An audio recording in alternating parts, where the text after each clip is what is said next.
If you're relying on the Orlando regional headlines in 2026, you might be using the wrong playbook. Because here in the Clermont area, the numbers can tell a very different story. And if you're considering buying or selling in 2026, I encourage you to watch this because the decisions you make this year can cost you a lot of money if you're using the wrong data. So what's really in store for the 2026 housing market here in the Clermont area? After a year where buyers had more room to negotiate in many pockets, with more inventory and in many cases, less buyers competing at the same time, the big question is, what changes in 2026? Do buyers keep the upper hand? Or does the balance shift again depending on the town, the neighborhood, and the price point? And for my sellers, is 2026 the year you can win strong?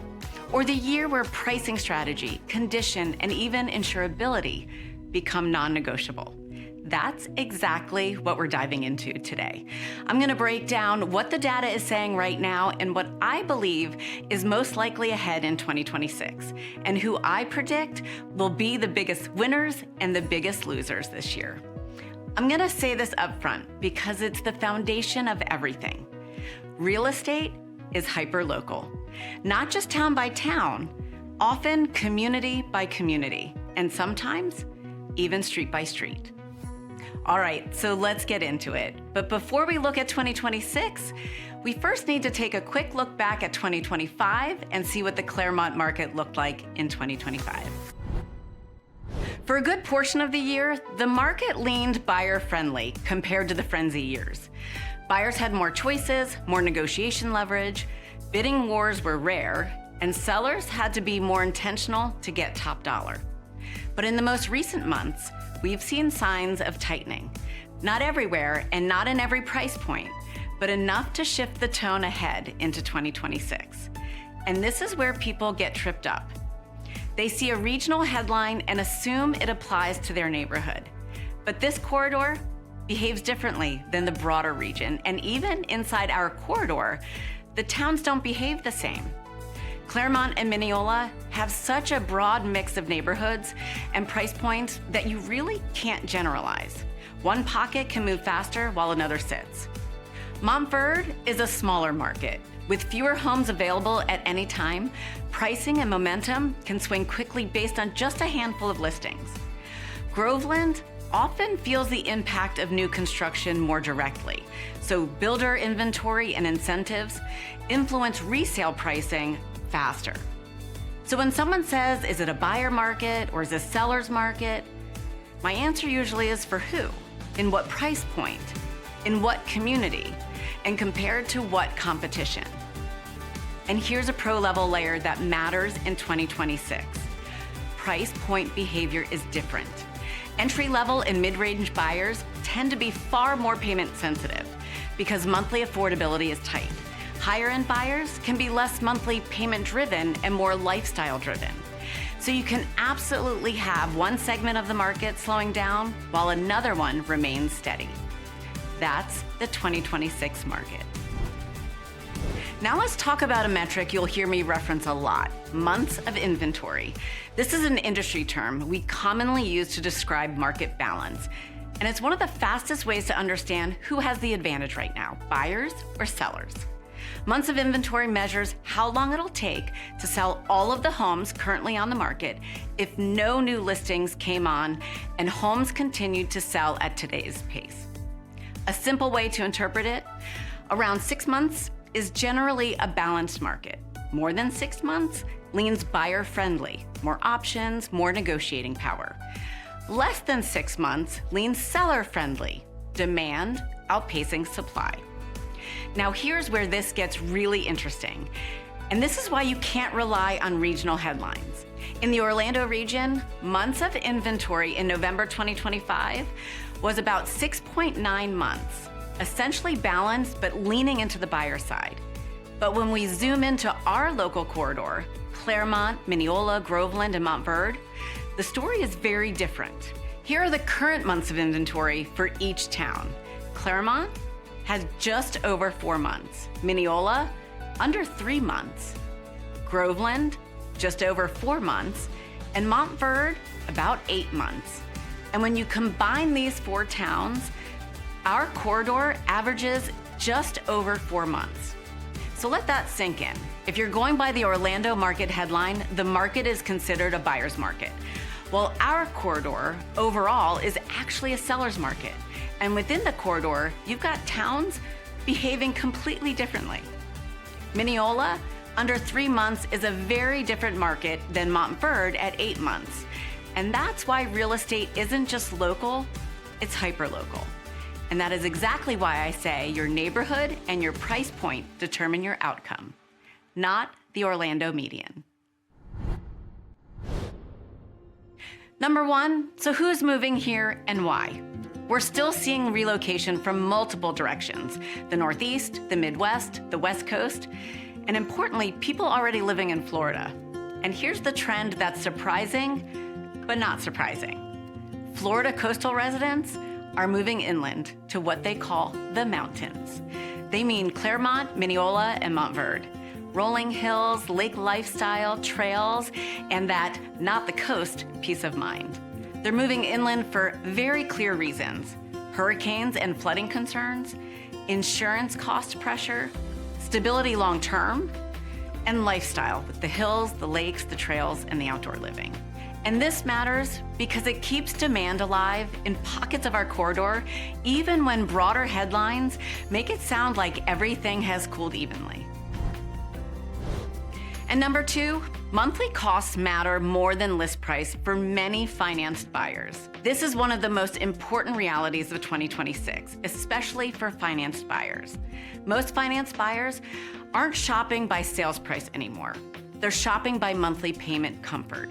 And here's why. When rates are higher, every small cost increase hits harder because the payment is already elevated. So buyers aren't just asking, is this home worth the price? They're asking, can I live with this monthly payment every month and still feel comfortable? That means a home can be priced quote unquote right, but still lose out if the monthly numbers don't work. And the monthly number is influenced by many things buyers don't always think about first: homeowners insurance and whether the home is easy to insure, HOA dues, property taxes, CDD fees if they're applicable, and even utility costs. Now, this is where that price point nuance shows up. The lower the price point, the more buyers tend to be payment driven. At the higher price points, buyers may be less reactive to small payment changes, but they still care about value and friction. The mindset shifts, but the idea stays the same. The easiest deal usually wins. Number 3, builders and incentives shape the playing field. In our corridor, new construction isn't just an alternative, it's a major influence. Builders can offer incentives that change monthly payments dramatically. They can offer closing costs, rate buy downs, and sometimes huge price reductions on inventory homes. The buyers compare those options every day, so retail sellers have to compete against today's options, not yesterday's market. And number 4, seller concessions are becoming normal. Because remember, in number 3, you're competing against the builder's incentives. In 2025, seller concessions became more and more common, and I'll expect that we'll continue to see them in 2026. They're not automatically a red flag if a buyer asks for concessions, and it doesn't mean the buyer is a weak buyer if they're asking. Many qualified buyers are simply structuring offers around monthly affordability, especially when builders, like I said, nearby are offering incentives that can change a buyer's monthly payment. Now, I want to set expectations clearly. Concessions are not guaranteed. What gets agreed to depends on the home's price point, condition, days on market, and ultimately how motivated the seller is and what other options buyers have that week. The takeaway, though, is simple. For many financed buyers, monthly cost is the price. And sometimes a targeted concession like a closing cost credit or a rate buy down is the difference between a buyer moving forward confidently or having to walk away because the payment just doesn't work for them. Now I want to talk about the deal killers that sellers need to understand in 2026, particularly around insurance and inspections. So I'm talking to my sellers directly right here. If you're considering selling in 2026, I want you to listen, because there are a few deal breakers showing up more often right now that can absolutely impact your results. One of the biggest factors in 2026 is insurance. Insurance costs and insurability can make or break a deal. Two items come up constantly.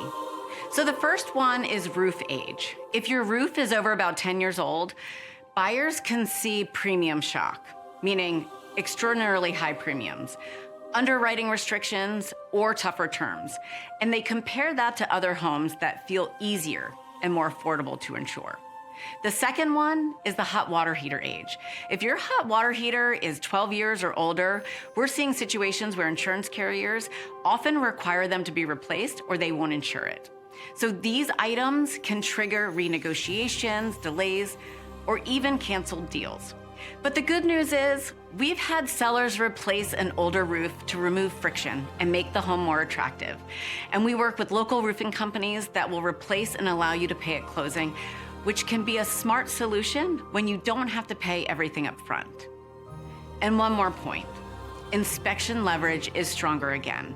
Buyers are negotiating repairs and credits more often, so sellers win when they handle obvious repairs before listing and have that documentation ready to show the buyers. Now let's talk about the winners and losers in 2026. The first winner, sellers with a scarcity advantage who price like pros. These are homes buyers can't easily replace. Think premium lots, meaning great views, no rear neighbors, lakefront homes, pool homes, unique features like multi-generational setups, things that are not everywhere. In 2026, the homes that are hard to replace still get sold. The second winner, sellers who clear the deal killers before listing. This means transaction ready, not just nice. The winners make the home easy to buy. System ages are known, receipts available for recent updates and maintenance, obvious repairs handled, insurance friction minimized. The easiest home to insure and to inspect is the easiest home to sell. And I'm gonna give you an example.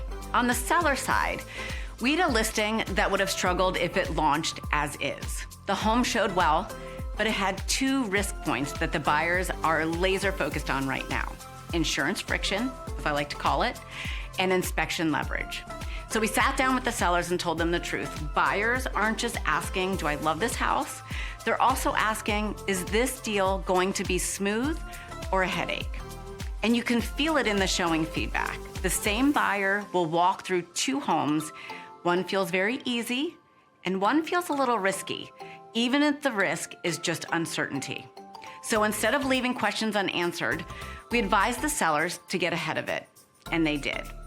We clarified the ages of the major systems, gathered receipts and service records, and we handled a few of the common items buyers tend to ask for credits on, like minor repairs, small plumbing or electrical fixes, and the cosmetic touch-ups that signal this home has been cared for.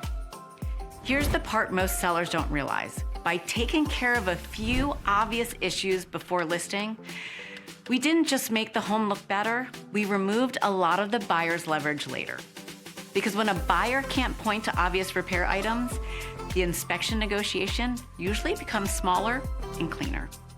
In other words, we didn't just avoid problems, we protected the seller's bottom line by removing the ammunition buyers typically use to negotiate. In 2026, preparation isn't extra, it's profit protection.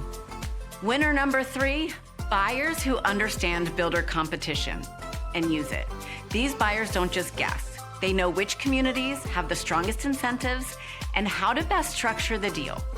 And when you work with a local trusted agent, they often already know which new construction communities are offering the best incentives right now, what's negotiable, who to call, and how to structure concessions or buy downs so the numbers work for the buyer.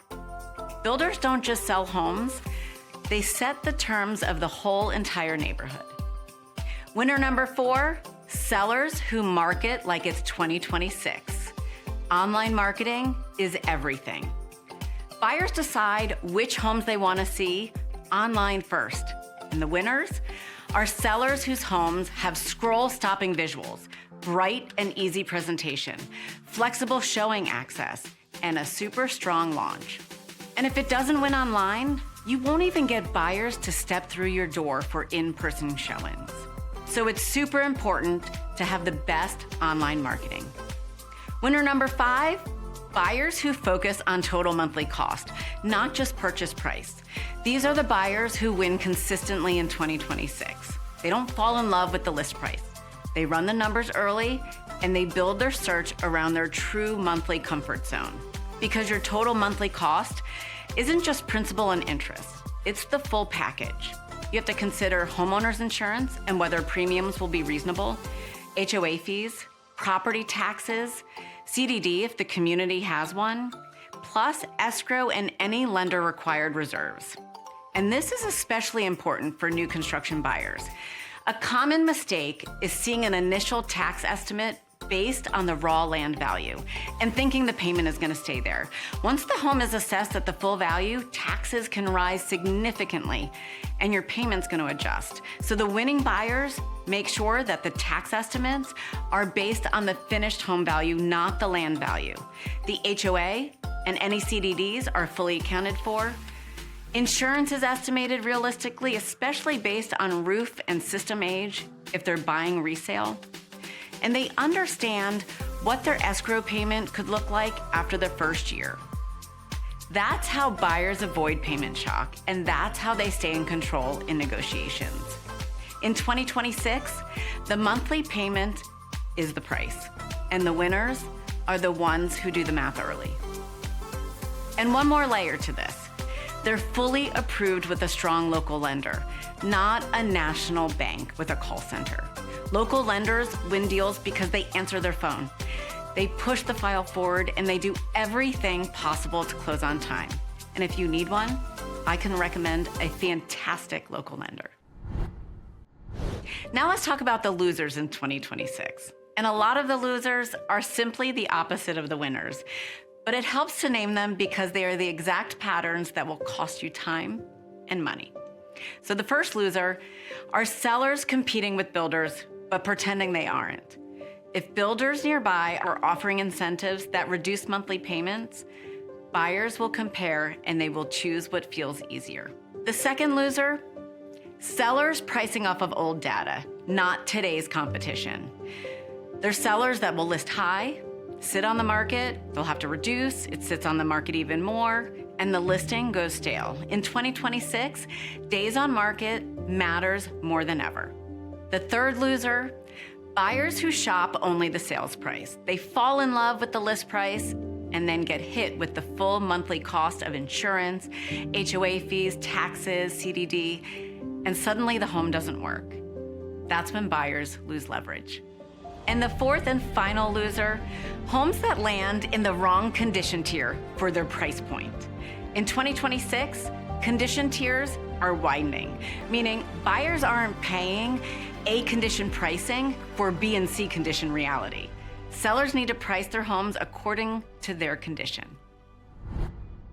Now let's talk about opportunities for buyers and sellers. We'll start with opportunities for the buyers. 2026 can be a strong year for buyers who shop smart. The best opportunities tend to be showing up with homes that have been sitting on the market, listings with price reductions, or sellers who are open to helping with terms, especially if it improves the monthly payment. And buyers who understand builder incentives can use that competition to their advantage. Now let's talk about the opportunities for my sellers. If you're considering selling, the opportunity is positioning and execution. Know your real estate competition. Remove insurance friction where possible. Tighten up condition and presentation. And price it right based on today's market when you first list. Don't test the market. In 2026, the first 10 to 14 days are your power window. Your listing is new, it gets the most online visibility, and it hits every buyer's alert. Miss that window by starting too high, and you lose momentum. Once a listing sits, buyers hesitate, showings drop, and price reductions usually cost more than pricing it correctly from day one. We're not going back to the frenzy markets unless something dramatic changes.